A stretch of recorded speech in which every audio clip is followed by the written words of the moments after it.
Hello, everyone, and welcome to the Sustainable Finance Podcast.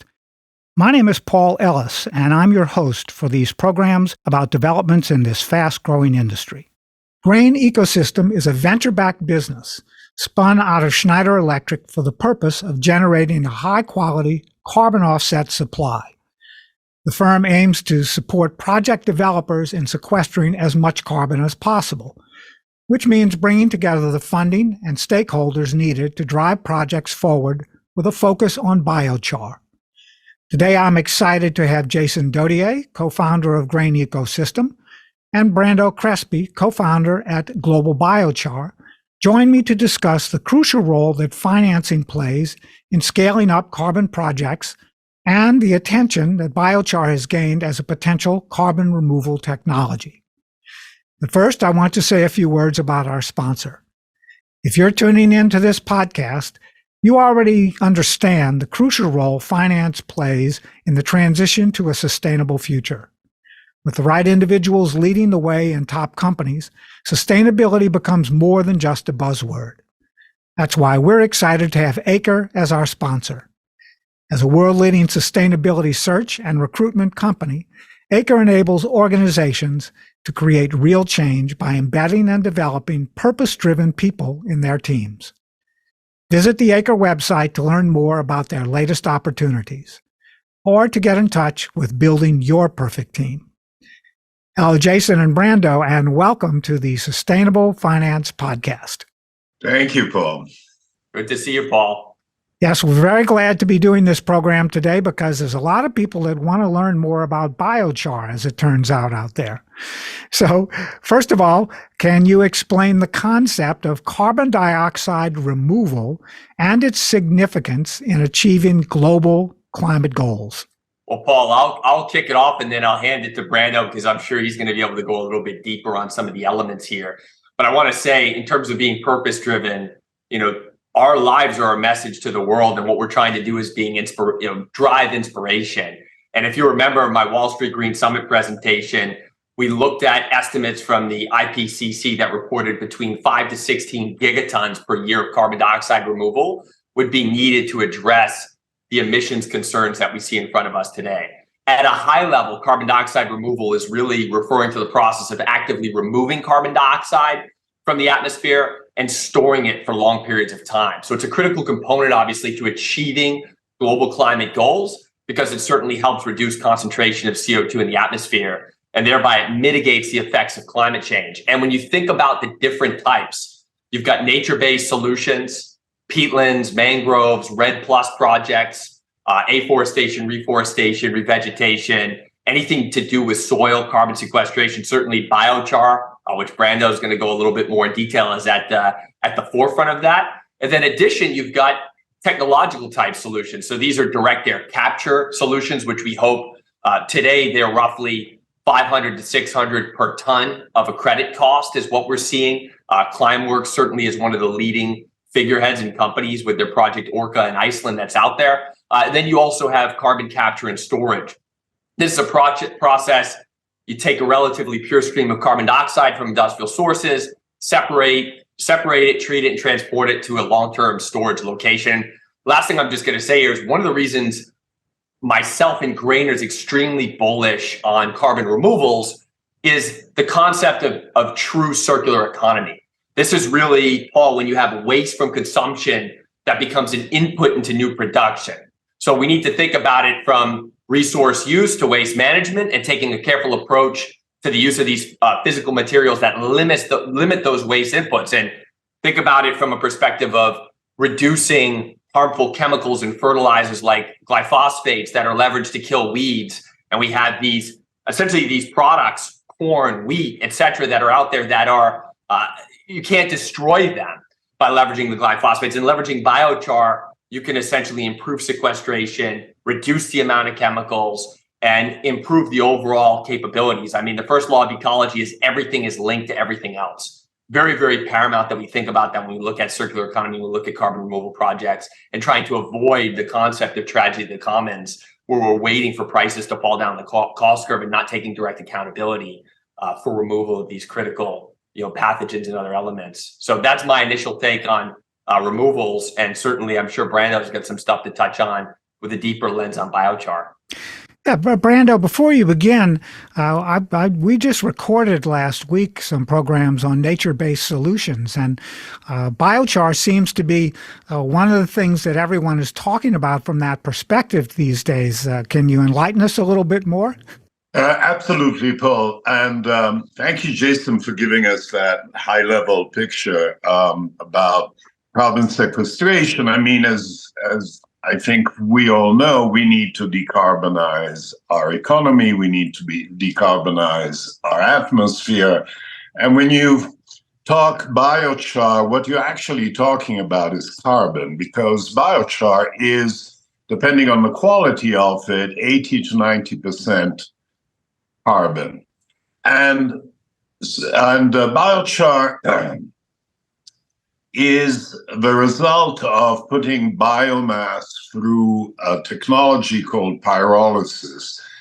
Biomass means any kind of residue from forestry or agriculture. And it's really important that biochar is really dealing with residues. You don't want to create a forest to turn that into biochar.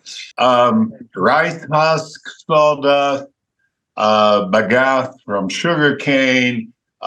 There's a wide amount of biomass which is considered waste in the world, and we can turn that into something as close to pure carbon as possible. I will only add that in nature there is no waste. Everything is circular, and biochar is a perfect tool to create circular systems. Like in New Mexico, we are taking sawdust from the clearings of the forests which were affected by last year's fire and turning that sawdust into biochar, which then goes to feed the seedlings and nurseries and then allows for trees to grow 30, 50, 100, 200% in some cases faster. Okay. So now, Jason, how does Grain's approach to carbon dioxide removal differ from other technologies or methods in the voluntary carbon markets? Well, I'll lead that question with a couple things, and I'll dig into some of the intricacies of what we do. At the forefront of our business, Paul, is transparency. So at the forefront, we're building a community that allows hard questions and honest conversations that allow for transformation to develop and grow and fortify amongst the various project developers that are in the global community, such as the work Brando and Global Biochar are doing. The second piece is there's no alternative. The digital transformation's upon us. And visionary companies are going to carve out new strategic options for themselves. And for us, digital transformation is going to begin and end with a customer first mentality. So you hear in press and on social platforms about automation, data analytics, technology, softwares, new business models. These are all enablers, not necessarily drivers. So at the center of it, as you said at the beginning of the call, when you're introducing your sponsors, leadership and culture. And today, if you look at the US GDP, 80% of our GDP is the service sector. And automation is going to make sure this trend continues to thrive. So at Grain, when we approach carbon dioxide removals, we look at it through the lens of transparency and a digital first method. And we do this through an online tool that really streamlines and automates the project development process for project developers. And the tool allows developers to check their eligibility. So what methodology is most viable for their potential project to be engaging in carbon markets. We do a quantification of the greenhouse gas emissions for those projects. So understanding what that footprint is and truly determining that there is a net sequestration amount versus some projects we've done and we've looked at, they actually end up producing more carbon than removing carbon based on the footprint and what it takes to bring the resources through pre-conversion and post-conversion to the end use application. And then the other piece is assessing profitability. And we do this through some key questions that help us derive revenues, expenses, We look at the net present values, the IRRs, the multiple on invested capital. These are all the things that help to determine economic viability of a project that many groups globally, when we were incubated, we realized this was a missing piece. They rely on a lot of fragmented information and documentation and struggle to have those conversations with the different stakeholders that we're going to go more in depth in discussing on the podcast is the sources of capital. The second piece that Grain does is serve as a platform that connects project developers to OEMs. So the technologies that Brando was just talking about, pyrolysis, gasification, torrefaction, depending on the type of feedstock and other critical elements, certainly the investors, and then the offtake and potentially the supply side at the front of the feedstock. Because there's one thing we continue to hear at the conferences and the dialogues is the feedstock is capital. It's really critical to these projects. So furthermore, if we take all those pieces together, we focus on the quantification and the assessment, we then give these insights that enable project developers, Paul, to move forward with a high level of confidence to understand really what they've got. And also make sure that if there's not something there, if a project isn't eligible, they know about it early before they waste critical human capital and other resources going down a potential rabbit hole that may not lead to the desired outcome. So that's a little bit of the grain first approach and how we differentiate ourselves in the market today. Great. Brando, can you explain the mechanism of biochar and its role that it can play as part of a carbon project development? Yes, Paul, with pleasure, because you started off by saying that biochar is a potential carbon sequestration technology or technique. In reality, it's a well-proven one. And it's well-proven because it's been used for thousands of years. And we see today that, for instance, Amerindians in the Amazon turned what is counterintuitively a very unfertile soil into something which allowed for the creation of actual cities in the Amazon, because the soil became so fertile that it allowed for urban concentrations. And there were cities of 50,000 people throughout the Amazon before we arrived. Why is that? Because the Amerindians realized that that the areas where there was some charcoal left over from fires became very fertile. In some cases, up to 900% more fertile. So what had happened? They ground the charcoal, put it into the ground, mixed it with household waste, and the next thing you know, you have this burst of life emerging. And the reason for that is that biochar has the kind of sponge-like texture. So water goes in it, and with the water, microorganisms and other little critters that stimulate the life of the soil. And actually, what they actually do is create soil.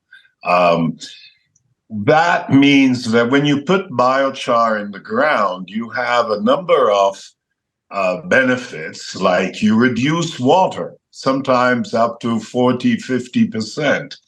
You increase mycorrhizia, the whole fungal system of the soil, right? Right. And et cetera, et cetera, et cetera. There's a very long list of co-benefits that biochar generates when it's used in agriculture and forestry.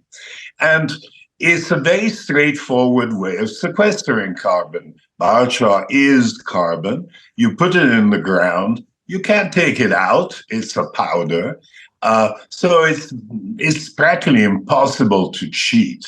And this is why today biochar-based carbon credits are amongst the most desired and the most prized on the voluntary carbon market.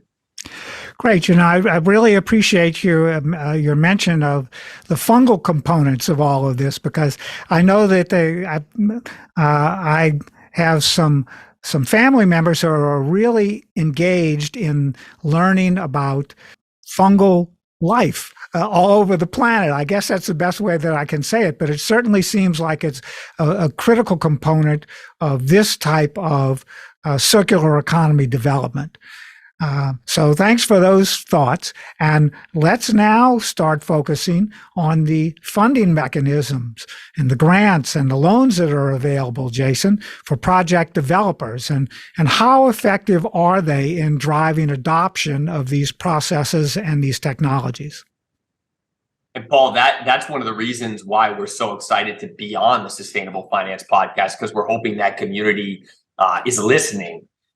There's huge value in this dialogue. If you remember from our brief conversation last time, I was at the forefront of energy as a service and financing renewable projects in this country, and got to work on some interesting public-private partnerships and other infrastructure projects internationally when I lived overseas.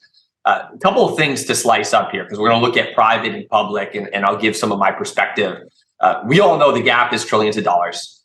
There's traditional debt structures that exist to finance projects that are looking to this marketplace. Certainly, Paul, senior debt by banks, junior tranches, traditional equity, which is referred to as skin in the game, capital market solutions via bond. When Basel III was put in place, it made it harder for long-term lending via banks. Hence why institutional money is very valuable, and it's critical institutional investors are listening to this podcast and hearing some of the things that Brando is saying about the viability of biochar, because we all know pricing should be commensurate with risk. But what we desperately need in the carbon removal space right now, Paul, is more what I'd say bridge to bond structures. And from there, you can have different takeouts of those bonds and, or institutional tranche takeouts, et cetera, to move these projects forward. Before I go into the public sector piece, one of the things we've seen emerge is kind of the streaming model. And really this comes back to the value of the credits and the terms of additionality to doing these projects. And the way it works is you'll get upfront capital to help drive a project forward and do PDDs, project design documentation, upfront feed studies, engineering type work, putting a letter of intent and procuring some of the equipment you need. In return, that entity gets to maintain a percentage of revenues from the sale of the offset. So there's a lot of value, as Brando was saying, in the carbon credits and being active in carbon markets. Now, if I transition to the public sector, the core goal of the IRA was to drive up private investment into low and zero carbon investments and then drive down deployment costs. So we know there's significant private capital needed. We all know the IRA has about $369 billion in incentives for spending on clean energy. But what does that mean for carbon removals? Additionally, too, Jigar Shah and the DOE loan program, they've got roughly $400 billion of loan capacity. So the removal marketplace needs to figure out, how do we tap that money in a way that's flexible, can be customized, and it's sped up. For us, when we look at the public money that's involved here, it's about understanding, Paul, the right metric of success to do this. Because public policy, while it's designed to provide incentives for private investment, the concerns are that the financial model projections don't necessarily capture the constraints of private capital at scale. So we need to understand, how do you capture and accelerate momentum to build these flywheels? And like I said at the beginning, and I'll keep going back to this, and this is why like Frontier Fund and NextGen are so important, because they help us prevent really the fall in the tragedy of the commons and making sure prices get right sized. Right now, the two biggest flywheels in the market are renewables and EVs, because experience curves, as Brando will tell you with his experience in biochar, drive flywheels. And you get this experience in an industry that drives down costs. So my belief system is that the IRA is going to accrue to the US in the short term.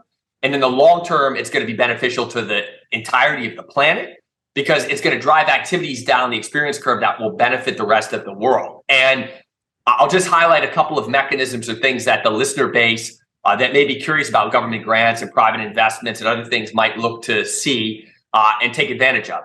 The USDA has the Natural Resources Conservation Service. This is roughly $20 billion over 5 years for climate smart agriculture. And really take a look at codes 336 and 808. This unlocks the opportunity to go after some of the major incentives and dollars that are available. The Environmental Quality Incentive Program, the Conservation Stewardship Program, and the Agricultural Conservation Easement Program all come to mind when I think about that. And additionally, if folks that are listening are doing carbon capture or utilization and storage, checking out how to take advantage of 45Q credits and deriving value from that can help build scale. So those are some of my initial thoughts and perspectives. Obviously, 45Q is heavy for domestic CCUS projects, and IRA is going to expand the pool of federal income tax credits there. I'm sure we're going to go deeper into these methods, but that's some of the high level, Paul, that I wanted to share with the audience today on some of the structures to accelerate carbon removal projects. Okay, yes. Well, we have just a few minutes left in today's program. And Brando, I wanted to come back to you and focus on the integrity and transparency of carbon offset projects. Well, that's one of the big questions, it seems, in the marketplace today, both public and private. So how do companies like Grain, in your experience, ensure the credibility and accountability of its carbon projects? Well, I don't think that's Grain's main objective. Is to Grain is playing an incredibly strategic role, which is helping people like me who are entrepreneurs, but equally we're impact entrepreneurs, if you want. So we're very interested in the social and environmental impacts. Sometimes we need people with the skills that Grain can, represents to make these projects financially viable. We are in a very interesting situation right now because last December, The Guardian and some other newspapers started criticizing a company called Vera, which is, I think, the largest trader, one of the largest trader in the world of carbon credits, for the quality of their RED Plus credits. Now, we don't need to go into the weeds around that, but the bottom line is that the main market for carbon credits became questionable, and this has been a problem in this marketplace for a long time, since Kyoto, actually. So that those doubts, which I think then were manipulated by interests that want to kind of delegitimize this whole strategy, all of those concerns are not applicable to biochar. Biochar is carbon. You put it in the ground, it stays in the ground for thousands, if not millions of years.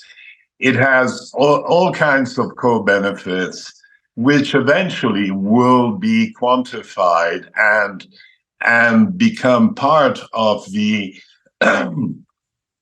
of a larger credit than simply biochar.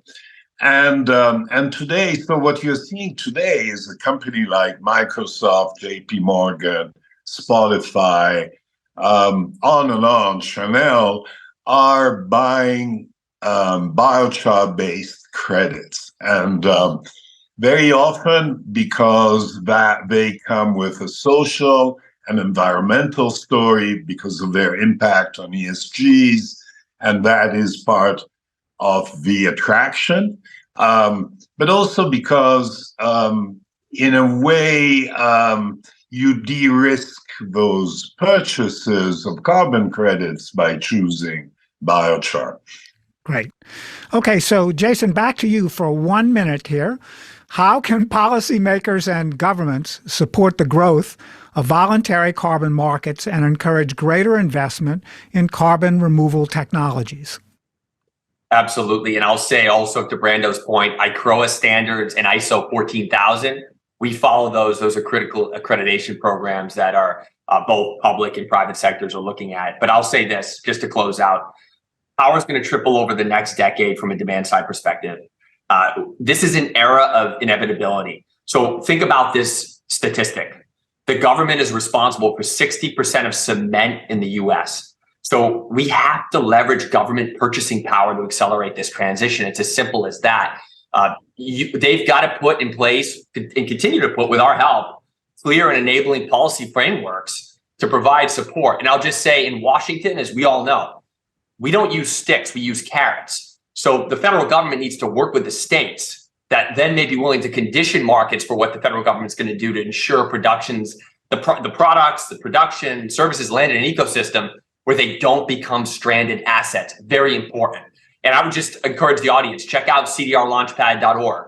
Check out the DOE liftoff reports. The government is doing a lot of really interesting things. And I'm very proud to say that we want to see all countries supporting at least one CDR project by 2025. So creating an era of inevitability, using the purchasing power, and bringing more transparency to all the tools we have at our disposal. That's what we're trying to do at Grain, and that's what we're doing in partnership with Global Biochar globally. So hopefully those are some of the highlights that the audience can take away and dig further into as they look to their own projects and opportunities going forward in the market, because diversity is the engine of growth. That's great. And if I may just add something, we can add today 40% biochar to cement and improve the quality of that cement, make it more water resistant, and decarbonize cement, which is one of the largest polluting sectors of the economy. We can do similar things with plastics, and I'm just kind of riffing off what Jason is saying, but the potential of a carbon material in the bioeconomy is enormous, including very high-tech uses like biographene and similar products. Okay, well, we'll come back for another runway. Yeah, we'll come back for another episode to expand on these stories and the developments in your industry. But first, for right now, Jason and Brando, where online can our listeners go to find out more about grain ecosystem and global biochar? And how can they get in touch with you regarding the topics that we've discussed in today's Sustainable Finance podcast episode? Back to the whole point on transparency, can reach out directly, Jason at grainecosystem.com, and certainly grainecosystem.com, our website and our YouTube channel has a lot of the great content and points we discussed during the presentation, and welcome people reaching out. Brando? And it's Brando at globalbiochar.co. We've, in terms of our web presence, we've chosen to be kind of go stealth-like, but we're about to announce a lot of excitement. So in the next few days, I think our website is active and happy to answer any questions. Okay, well, thank you very much. Thanks again to both of you, Jason Dodier and Brando Crespi. And for our listeners, if you're ready to take your team to the next level, or if you're an experienced sustainability professional, visit the Acre website to get in touch. With the right individuals leading the way in your company, sustainability becomes more than a buzzword. Let Acre enable real change by embedding and developing purpose-driven people in your teams. And to our followers, join us again next week for another episode. I'm Paul Ellis, and this is the Sustainable Finance Podcast.